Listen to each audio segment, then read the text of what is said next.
tap the pedal.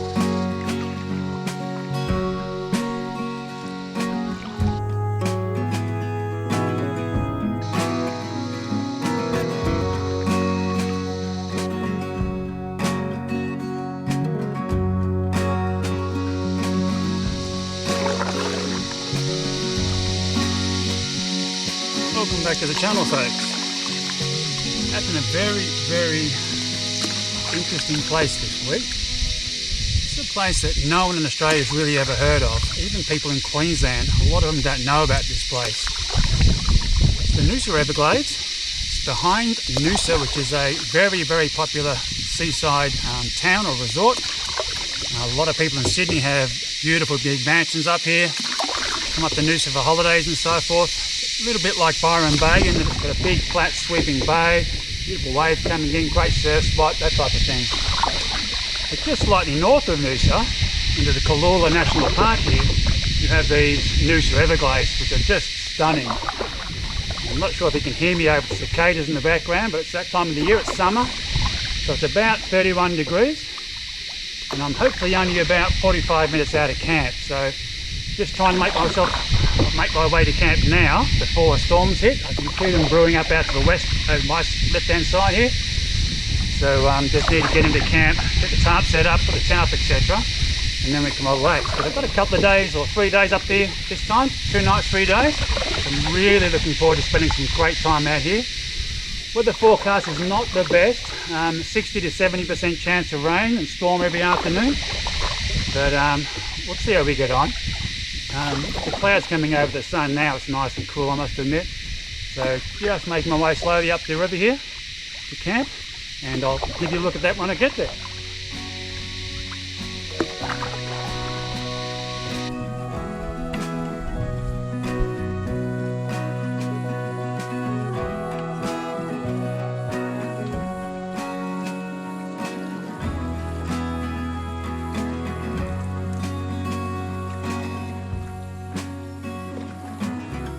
Cheers, guys.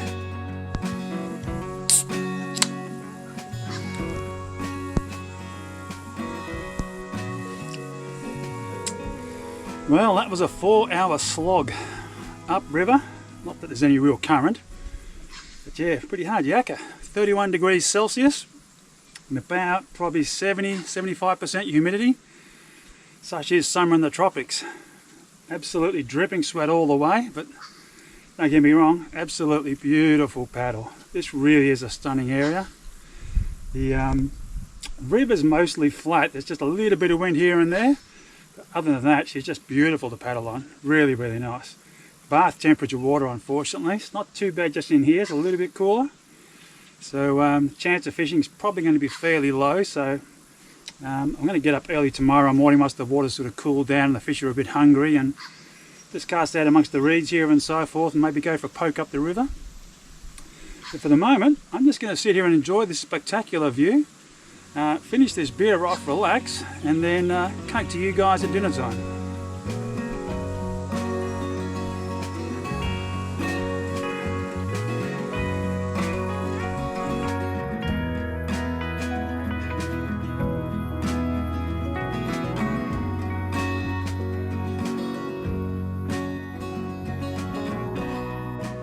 So tonight we're going to have Thai yellow curry prawns. So I've just bought some prawns at the local fish shop, and I'm just going to now clean these guys up, get rid of all the heads and legs and so forth while it's still light, and then I'll take these up, put them back in the esky for a while, and then we'll cook them up later on. So I just thought it's just a stunning night down here to sit down here, peel a few prawns. Not a bad way to spend an evening.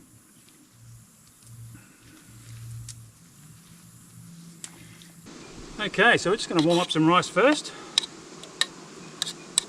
It's one of these packet pre-cooked ones, so it doesn't take much to really just to warm it up, just to make it a bit softer than what it is out of the packet. So we'll do that first, and then we'll get on to making the curry.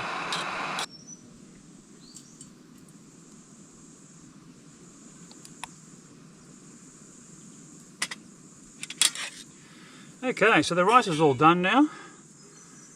We now have to do is just put a bit of this yellow Thai curry paste in, just to get that going. Want about a dessert spoon of that.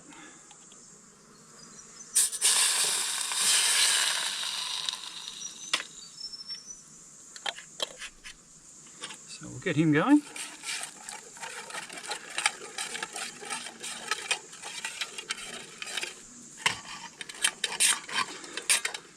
The thing I love about these curry pastes, they smell spectacular straight away. It's almost start drooling as soon as you smell the flavour.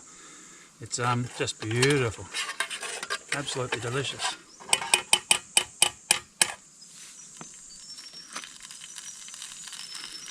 So we'll just let that sizzle for a little bit, just to make it aromatic, as they say on the jar. Alright, so let's get these prawns in now. Get them cooking slowly. Managed to make a mess as usual. That's alright.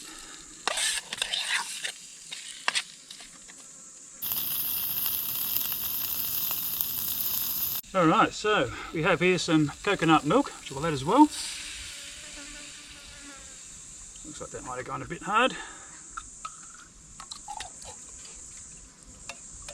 There we go.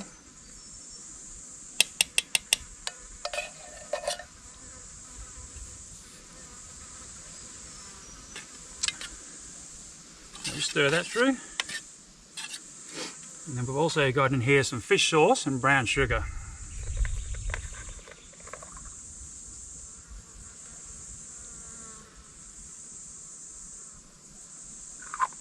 Beautiful. Okay, we'll get the heat going again.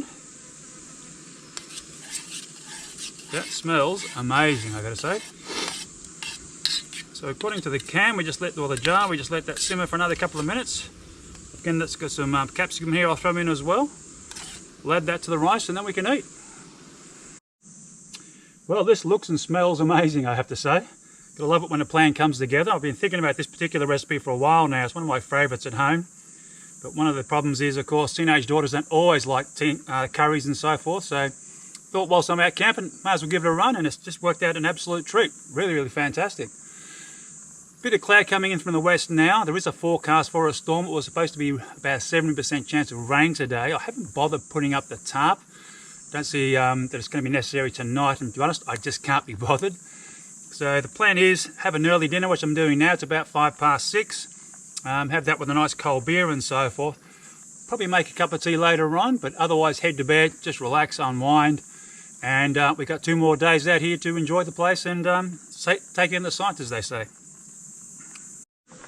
Alright, I think we're about right to go, guys. Let's get this rice out.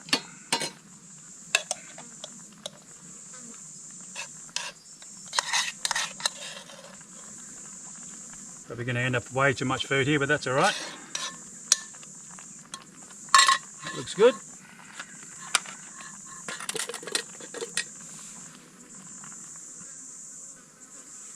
Okay, let's see how this looks.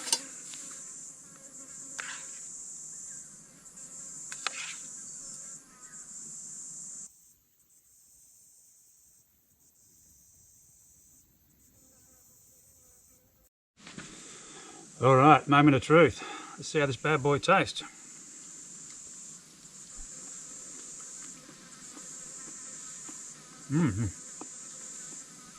That is amazingly good. I highly recommend this recipe, guys. If anybody is interested, I'm sure to provide it to you guys. If you want, let me know in the comments.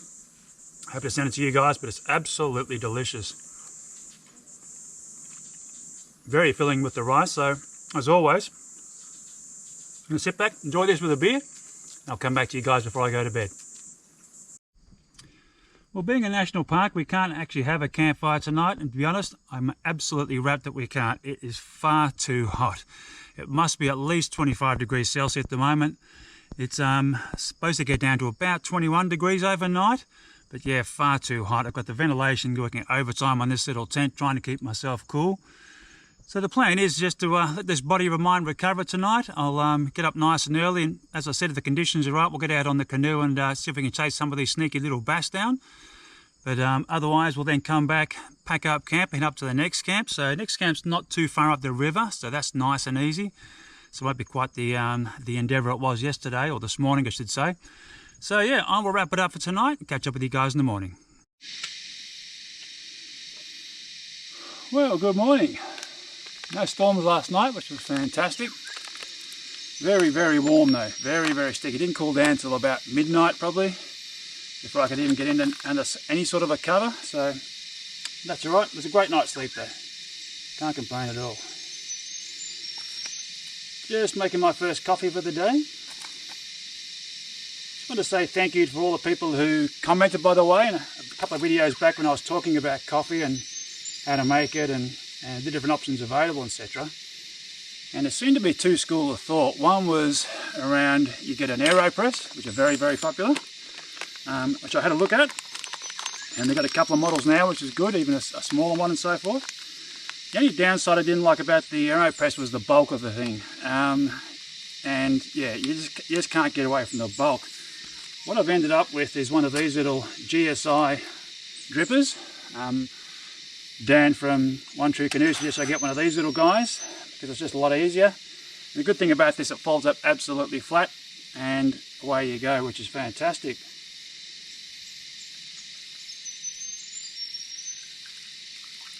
The other thing I like about it though is you can make essentially as much coffee as you want. So the problem with the AeroPress is what I could work out anyway, is that whilst it's great and makes great coffee, if you want to make 3 or 4 coffees for people at camp or whatever else, you're a little bit stuck. Or if you want to make a larger volume of coffee as well, you can't add more water here, or I can actually add more water in and make as much coffee as I want essentially. Just quickly flick the grains out, put some more coffee back in, and away I go. So anyway, just going to let that drip out now, have my oats, and I'll probably go down the river and have this and enjoy the view.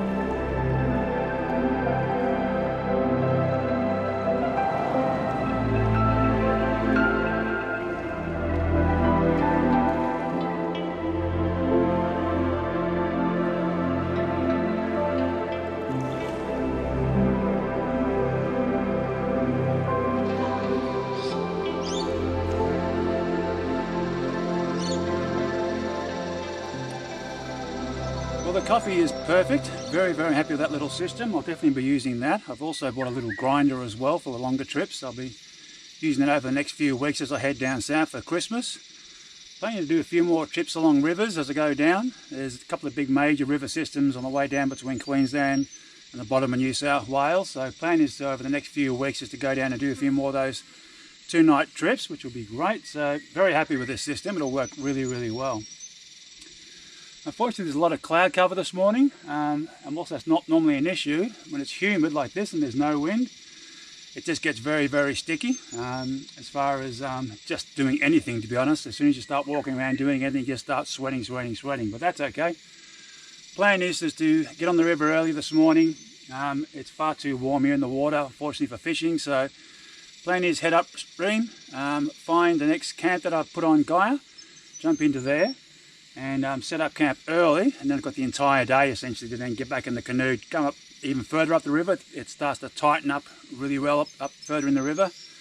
So probably go for a nosy up in there, sort of late morning, early afternoon, and then into the evening, and essentially just have a nice relaxing day at camp, which will be really nice. So just going to enjoy this coffee and some breakfast, and I'll catch up with you guys when I'm back on the river.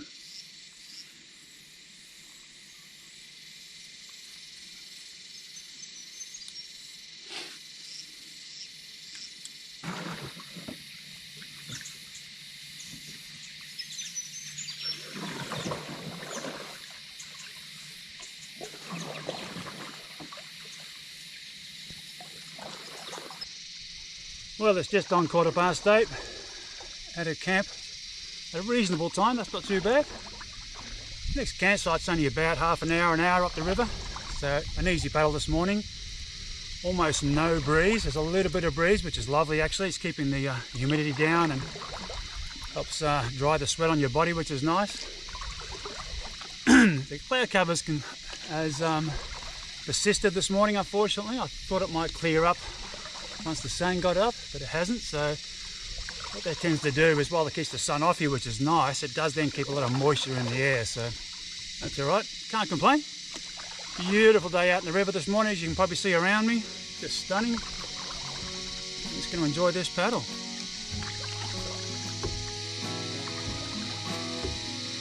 I've got to tell you, other than this steaming heat, this is absolutely perfect paddling conditions.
Well, we're always looking at adventure when we come out to these sort of places, but this is not the sort of adventure I was after. Snapped the paddle, just literally got into the camp I was looking for, just manoeuvring myself in, pushing along and so forth, and just snapped it clean off. So I put a bit of rope around it, and we're just going to get out the first aid kit and see if I can get some bandages and whatever else I've got in there, tape and so forth, see if we can tape it up as good as possible.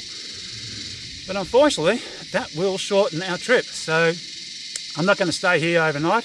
It's only 9:15 now, so because it's going to be such a long trip back, I'm just going to head back now, head back out to a shop and get myself another paddle and get myself reorganised.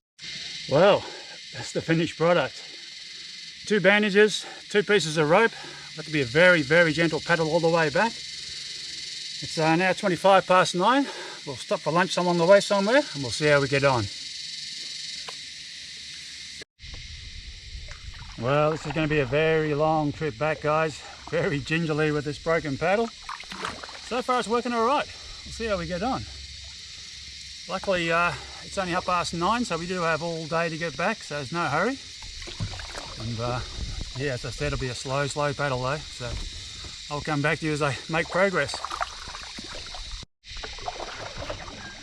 Well, 1 hour down and the old paddle's holding up just fine. Had to stop for one set of running repairs. Had a couple of other ladies coming up the river as well and sit on top kayaks. So far so good. The wind's been kind to me. I haven't had any strong headwinds or anything thus far, so that's honestly the biggest challenge. I can get home like this. I get a lot slower obviously, but yeah, just hoping that there's no headwinds on the way back. Alright, so we just pulled into the bank here. Myself a little pocket bread for lunch. This is a little hiker's spot, so just going to have a bit of salmon, which is pretty easy. A little pocket bread, capsicum, bit of cheese. Make that up, rehydrate, rest the body for a while, and then back on the water. The paddle is actually holding up surprisingly well. Can't complain at all. Had to retie it about 2 or 3 times, but seems to be holding fast this time. So yeah, about an hour and a half back from here, so I'm going to have this lunch, get back on the water, and we'll finish this trip off.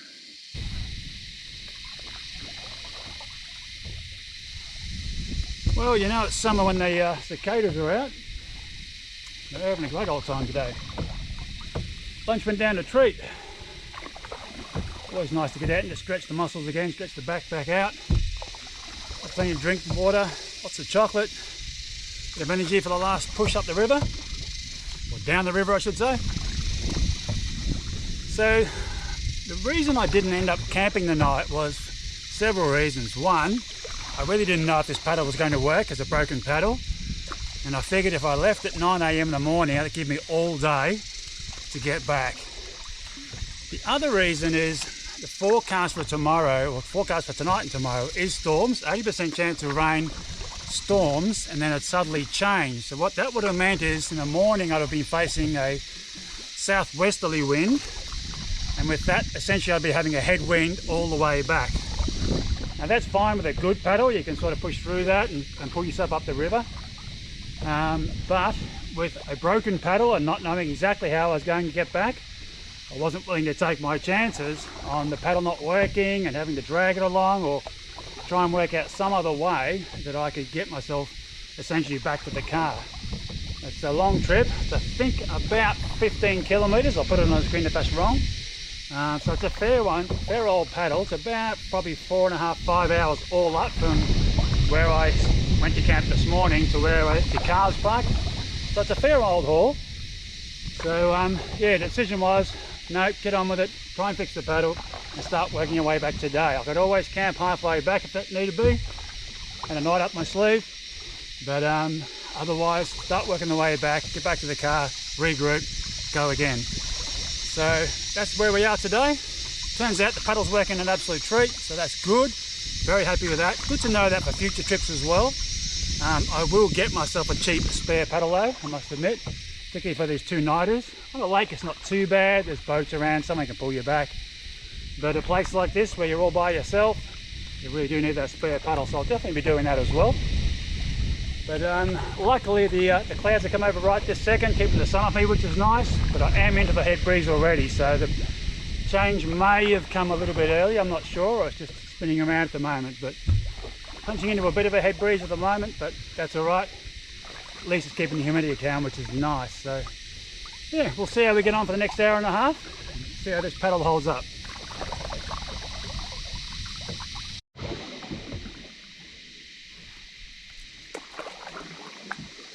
The place that I stopped for lunch, there was a couple of rangers there, and as usual I got chatting away to these guys, and I was talking to them what they were doing down this area. They come from up Tin Can Bay way. Rainbow Beach is where they normally work in that particular area, and they said that there is traps around here, camera traps for wild pigs, and that they've been down here monitoring those just to see the movement of the pigs. What's interesting, in the last 10 minutes or so there's been a chopper working overhead here and out to the west. It circled around a few times like I was looking for something, and then it disappeared. I assumed it must have landed somewhere. But now I'm hearing gunshots, so I'm just wondering whether the National Park guys have actually hired in some professional shooters to come in and take the pigs out. And if that's the case, then I'm pretty happy, because we don't want feral animals in national parks. So, but yeah, it always gets you curious when you're paddling along by yourself, the noises and the sounds you hear. But certainly that's what I'm putting it down to, but who knows, it could be anything. But very sad to hear there's wild pigs in a park like this. They breed pretty prolifically, so yeah, not a good thing if you've got wild pigs in an area like this. They can multiply pretty damn quickly. So great to see the rangers doing something about it. That's always great. We're about 15 minutes out of getting back to the car, so that's great. Paddle's still holding up. Unbelievable. Can't believe it. Wind has been pretty good to me, a couple of head breezes, but a lot of tail breezes as well, so I sort of balanced that out. And I'm just heading across to the other side of the bank now to get back under the trees. So, but as always, just a beautiful place to be, out in the water having a paddle by yourself. Absolutely gorgeous.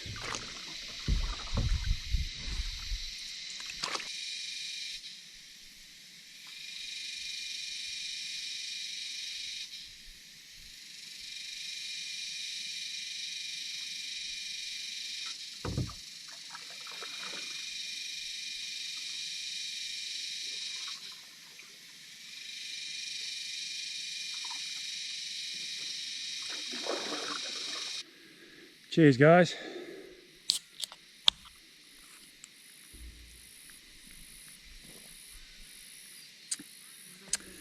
Oh, that's well deserved. Cannot believe this paddle made it all that way. Must admit it was a bit sketchy in the first hour or two. Stopping it, retying it, stopping it, retying it, stopping it, retying it, but it's held up, I must admit. I got it back in one piece. So yeah, it took me about probably half an hour, 3/4 an hour longer than I did to get there. Paddling speed was down without a doubt, probably by half a kilometre an hour to a kilometre an hour. And obviously then stopping for lunch as well didn't help that. But just been for a swim. The water is literally like a warm bath. It's ridiculously warm. Interesting enough, when I stand up in the water though, the first metre or yard is hot, but down at my feet it was lovely and cold. So I was literally just sitting there just stirring the water up, trying to cool off, because at the top of the water it was not cooling me down. It was absolutely crazy. So yeah, very, very lucky. It's just on 4 o'clock now. Storms haven't turned up. No rain at all, which has been brilliant. 2 days forecast, 70-80% chance of rain. Not a single drop, so that's brilliant. So I'm just going to sit here in the shade, cool off, finish this beer. Most of the car's packed up. It's got to chuck the canoe onto the roof and I'll hit the road. So thank you for coming along on this epic adventure. Absolutely fantastic to get out again, I must admit. Glad I got one night's camping in. That was really, really good. So yeah, just looking forward to the drive home now. It's about 3.5 hours. Could be a bit of a slog coming into traffic on a Friday night. And if a storm turns up, it'll all go pear-shaped. So anyway, I'll finish this beer, slowly pack up and hit the road. I'll see you all in a fortnight's time. Bye for now. Well, as I wrapped up the video, I thought I'd chuck the drone up one more time to grab some footage of the sandblow I'd seen on Gaia. Now I'm a great one for saying, how do these guys lose their drones? If you have the right settings, it's impossible. Well, I was about to find out. Now, I've watched other drone pilots on YouTube who said they put their drones in sport mode to get to the area they want to film to save battery. So I did this, and sure enough, I was out to where I wanted to be with about 45% battery. However, I then started filming in sport mode to get the footage I wanted as I steered the drone back to me, which is what you can see now on the screen. This turned out to be a big mistake, and within 5 minutes I ran out of battery and the drone went into emergency landing mode about 500 metres from where I was, deep in the Everglades. Well, after a few expletives and cursing myself, I tried to work out how I could get back across the river and retrieve the drone deep in the bush. The car was parked up and the canoe tied to the roof. I didn't want to waste time getting it all back out before I ran out of battery completely or ran out of light. Luckily, this legend, Jacko, was nearby and offered to run me back across the river and then came with me to find the drone. Well, we bush bashed for about 45 minutes, and using the Find My Drone feature on the controller, we got very close to the landing zone and couldn't believe it when I looked down and found it. There it was, sitting on the ground in perfect condition, not a scratch on it. So the lesson learnt was do not fly this in sport mode to save battery for long distance flying. This is the worst thing you can do. Use the normal mode and then change to sport or cinematic if required. So guys, big shout out to Jacko and his lovely wife Amanda for all the help in getting my drone back.